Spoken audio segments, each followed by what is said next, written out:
Hi, this is a quick video to just show you how to get that perfect swirl in your cinnamon rolls. So starting off, I've got my dough on a well floured surface, which I'll flatten into position and make sure that I'm getting the consistency I want. The next thing you need to do would be to take your rolling pin. If you don't have one, you can use a clean bottle, make sure it's really clean. And you roll that into roughly what you're after is a perfect rectangle or square. If you don't get that, it's not a problem. All you can simply do is trim the edges, as you see what I'll do in the next picture. And once you've done that, the next thing you want to do is butter it up. And as you can see where I'm pointing at the top, I've left about an inch where I don't put any butter, and I won't sprinkle any sugar there as well. That would then allow me to seal the edge once I've rolled it. And the next thing I did was to sprinkle cinnamon sugar, which is basically brown sugar mixed with cinnamon. You can use any other sugars as well, dark brown sugar, light brown sugar, or even granulated sugar, depending on how you want the consistency to come out.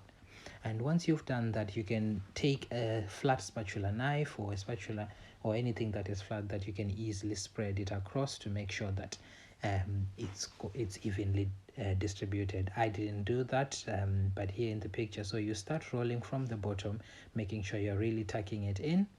And once you've done that and you reach the right level of consistency, you can then just roll it across and make sure that it feels even right across. So because I was working with a very soft dough, I continue to flour my dough as well as the surface to make sure that it's not sticking onto the surface as well as on my hands.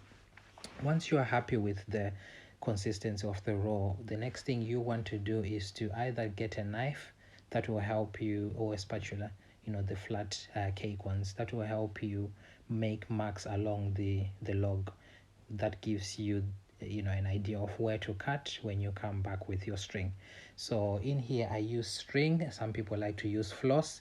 If you're using floss, you need to make sure that it's not flavored, because you don't want your cinnamon rolls tasting of mint, and make sure it's clean, it's coming from a clean place. The next thing you now want to do, as you can see now here, you use your string to cut across, and that gives you a perfect cut, and you're not getting any smudges across your rolls.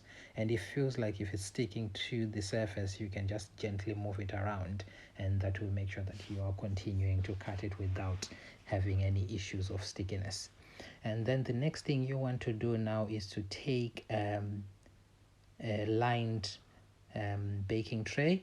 So you see in the next picture, mine had parchment at the bottom. That just makes it easy for cleaning, and also it doesn't stick.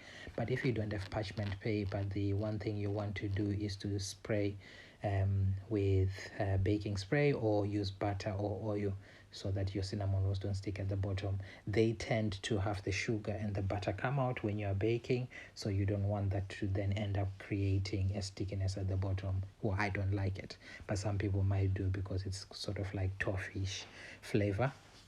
Once you've done that, then you pop that in.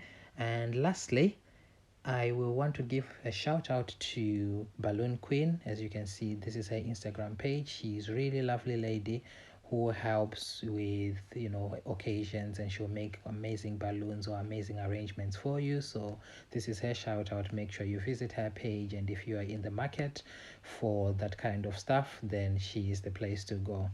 Thank you very much for watching, and I hope you enjoyed this. I'll make a few more about just simple easy baking stuff.